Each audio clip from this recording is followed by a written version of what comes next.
Այսքանն եմ ասում, արդեն հարցեր կտաք ինձ հարցերին կպատասխանեմ, քանի որ դուք եք հոգնած, ես էլ եմ հոգնած, խնդրում եմ կենտրոնանանք,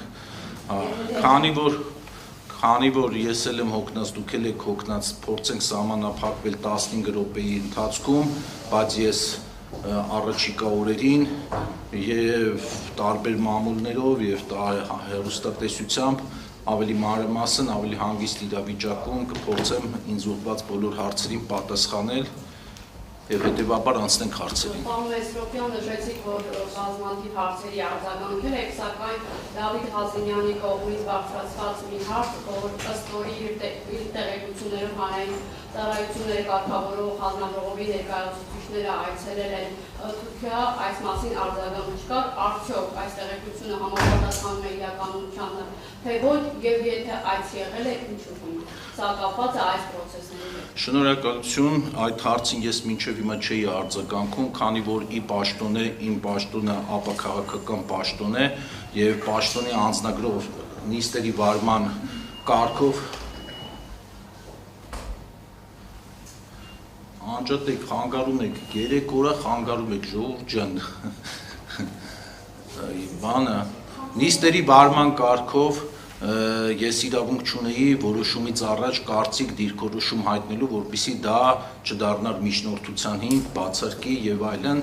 հետեւաբար հիմա արդեն քանի որ որոշումը կա, ես ազատ եմ դիրքորոշում հայտնելու մեջ, կփորձեմ նաեւ իմ դիրքորոշման մեջ քաղաքական դիրքորոշում չհայտնել,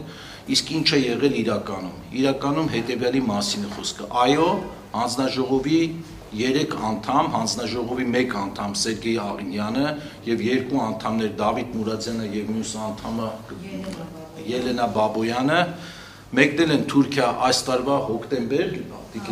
հոկտեմբեր ամսին հետեւյալ օրակարգով եւ հետեւյալ թեմայով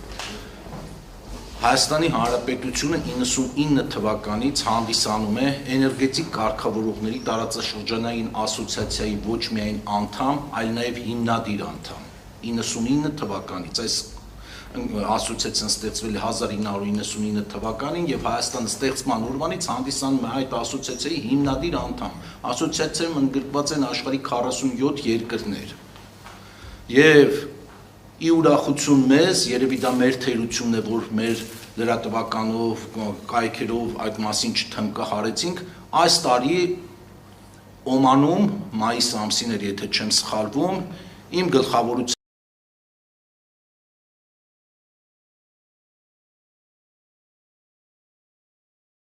Եվս պատվիրակությունը այդ ասոցիացիայի աշխատաժողովներին մասնակցել է Օմանում եւ հանձնաժողովի անդամ Սերգեյ Աղինյանը ընտրվել է այդ ասոցիացիայի նախագահության անդամ 3 տարով։ Ասոցիացիայի աշխատանքային ռեժիմը այսպիսին է՝ տարին 2 անգամ անդամ երկրներից որևէ մեկում աշխատաժողովներ են հրավիրում եւ այդ աշխատաժողովների օրերի ընթացքում այդ 47 երկրների պատվիրակները ներկայացուցիչները քննարկում են էներգետիկայի վերաբերվող բազմաթիվ հարցեր։ Օրակարգային են մեր այս ժամանակաշրջանում հատկապես վերականգնող արևային էներգետիկայի հետ արկա խնդիրները, որոնք ոչ միայն մենք ունենք մեր երկրում, իմիջիայլոց այդպիսի խնդիրներ ունեն գրեթե բոլոր երկրները, որոնք որ սկսել են արևային էներգետիկա ներդնել իրենց երկրում եւ հետեւաբար տարատեսակ խնդիրների կամ նոր հանգամանքների առաջ են կանգնում։ Ինչպես նաեւ շուկայի ազատականացման վերաբերյալ օրակարգային խնդիրներ ունենք, հիմնականում վերջի այցելության ժամանակ Թուրքիայում այս խնդիրներն են շոշափվել եւ հետեւաբար խոսել այդ մասին, իլուր աշխարհի հայտարարել ազգաբնակչությանը, որ այ տեսեք ինչպես ձեր նշված անձնավորություններ իր խոսքում նշել ես մամուլից եմ տեղեկացել, որ այ տեսեք գնացել են Թուրքիա, որ բանակցեն, որպեսզի գան հեծը վաճառեն թուրքերին, դա կներեք առնվազն նման է Գեբելսյան քարոզչությանը, որ որքան սուտը մեծ է, այնքան հավատացողները շատ կլինեն։ Օգտվելով այսօրվա ընձեռած հնարավորությունից ես խոսքս ուղղում եմ առաջին հերթին բոլոր այն մարդկանց, բոլոր այն քաղաքացիներին, որոնք նեղ մասնագետներ չեն, ոլորտի ներկայացուցիչներ չեն, ունեն տարբեր մասնագիտություններ, տարբեր սոցիալական կարգավիճակ, տարբեր ինֆորմացիայի աղբյուրներ եւ կարող են շատ հեշտությամբ մոլորության մեջ ընկնել նման հայտարարություններից հետո։ Նման բան պարզապես չկա։ Շնորհակալություն։ Համեցեք։ Ամեն դեպքում ձեր որոշումից անկախ թե հետագայում ինչ կգնի, պետությունը ըստ էության հարյուրավոր միլիոնների կապավորություն հասցնում։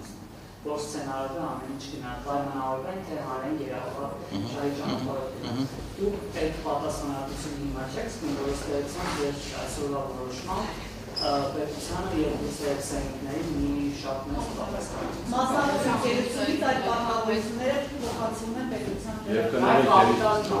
Ժողովուրդ ջան։ Հարցի շարունակություն սա սպառողը կարող է հետագայում իբրած գահացիկը ռուսանքը կանգնանա։ Շատ ծավալուն հարց եք տալի մեկ նախադասության մեջ, բայց ես կփորձեմ դրան ընդգրկում պատասխանել ելի կարճ նախադասությամբ առանց մասնագիտական ինչ-որ շերտերի մեջ խորանալու։ Ի սկզբանե այնինչ որ սկսվեց եւ այնինչ որ կատարվում է մեր 34 տարվա պետության մեջ, հա, նոր անկախ պետության մասին է խոսքը, Հայաստանի Հանրապետության, նման առիթ եւ նման իրավիճակում ոչ մեկս չենք հայտնվել եւ գնալ նման քայլերի եւ հայտարարել, որ ճանապարհին դեպի նպատակ գնալուց որևէ ռիսկից մենք կարող ենք զերծ լինել, դա առնվազն պատեհապաշտություն կլինի։ Բայց ես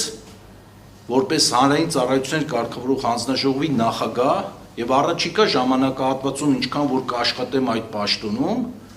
ամենայն պատասխանատվությամբ հայտարարում եմ, որ ինձանից կախված ամեն ինչ անելու եմ, որ սուբյեկտիվ կամ օբյեկտիվ ինչ որ այդպիսի վայրի վերումների տուրբուլենտ ռեժիմների մեջ չընկնի երկիրը եւ եթե ես տեսնեի դրա, այսպես ասած, ռեալ հավանականությունը, ես ինքս էլ վերապահումով կմոտենայի այս հարցին եւ նման լուծումների չէի գնա ինքս իմ որոշման մեջ այսօր, բայց դրա հավանականությունը կա, բայց հավանականության տոկոսը համարում եմ կառավարելի ռիսկ։ Հանրային